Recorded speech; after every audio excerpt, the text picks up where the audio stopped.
Welcome back, guys. I trust you've been staying safe. Now, some people can be so evil to the extent that when they start manifesting their evil intentions on their victims, the devil takes a notebook, sits down, and starts observing how evil these people are and starts taking notes so he can learn from them and be better at being the devil that we know he is. I believe this is true in some instances, and I think that today's true crime story qualifies as one of such instances.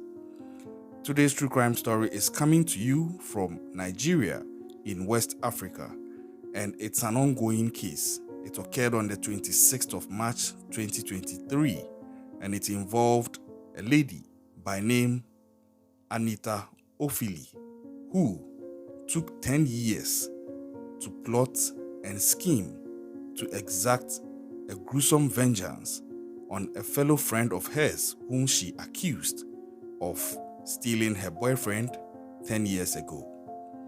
This is a crazy one, and if you are ready for this true crime story, please just buckle up and let's go.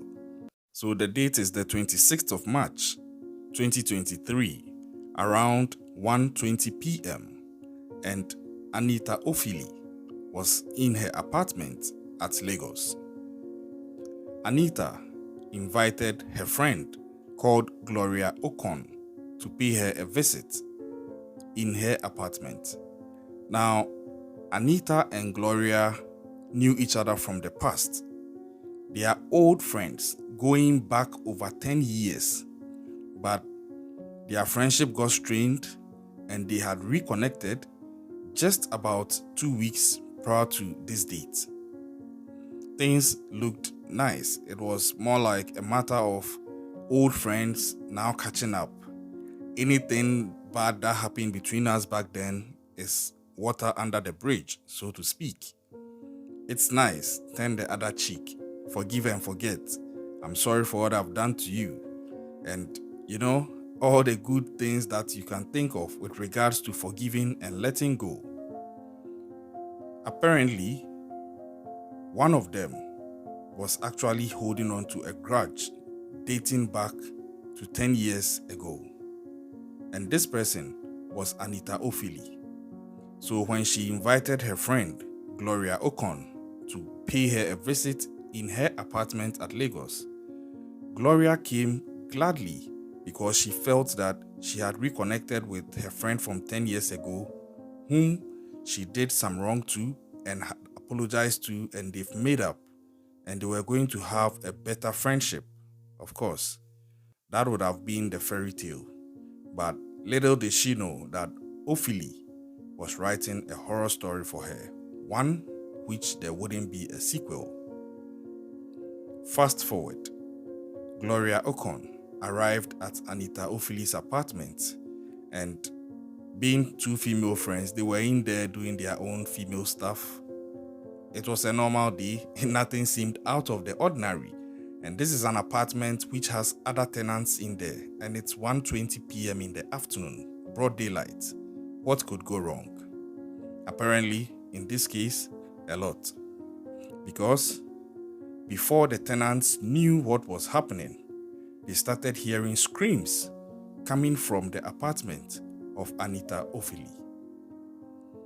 The residents mobilized as the shouts for help intensified, and they managed to force the door open, only to realize that Anita Ophili was actually sitting on Gloria Okon, who was lying on the floor at this point with blood stains all over her, and she was stabbing her repeatedly to the point that, as at the time that they broke into the apartment, Anita was driving the knife into the neck of Gloria. Anita was apprehended, the police was called, and Gloria was rushed to the hospital. But unfortunately, Gloria could not survive. Anita was then taken into custody and interrogated, and this is where the whole thing goes crazy. When asked why she did what she had done, because people felt she's your friend. How can you do this to her? Anita indicated that Gloria stole her boyfriend from 10 years ago and that she, Anita, had been planning this revenge for 10 good years and that this is the time that was perfect for her to exact that revenge. I think this is twisted. This is cold. How can you be holding on to this for over 10 years, waiting for the appropriate time to exact this revenge? And I think that here in Africa, there's this proverb that Enipa Chimyesum, I'll translate, don't worry, that was an Akan language. It simply means that there's darkness in the minds of people's head or people's thinking. People have dark thoughts. You can't really be sure of what somebody is planning for you, even when they are smiling to you, because that's exactly what played out here between Anita and Gloria.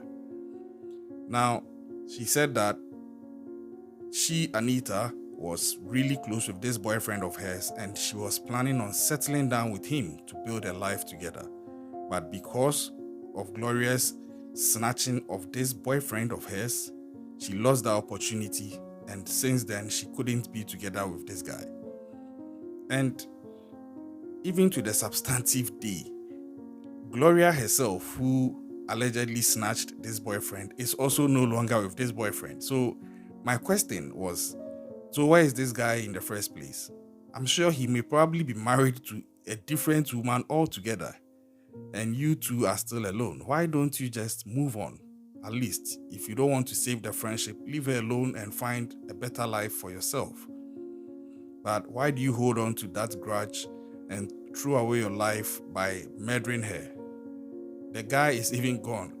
It would have made a little more sense in a twisted way if, say, Gloria was still married to the guy she snatched from Anita, but the guy had also left her as well. We don't even know where this guy is. He could be dead, he could still be single, he could be dating somebody, or he could even be married to another woman altogether with kids. So I don't understand, but then to an extent, I think I'm trying to, because sometimes people get hurt so badly, they just don't want to let go. They want to exact revenge, and that is a dark place to be.